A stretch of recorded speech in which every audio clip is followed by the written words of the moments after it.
माडी गाउँपालिका भुरीको खेलग्रामको स्थिति आजमा हजुरहरू मार्फत प्रस्तुत शिलालेख समेत देखाउन चाहन्छु।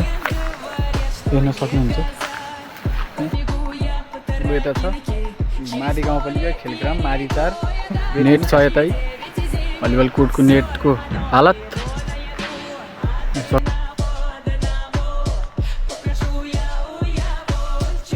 लगभग 100 मिटर यो लम्बाइ भएको माडी गाउँपालिकाको खेल। यता चाहिँ रङ्गशाला जाने बाटो छ गाइज होइन।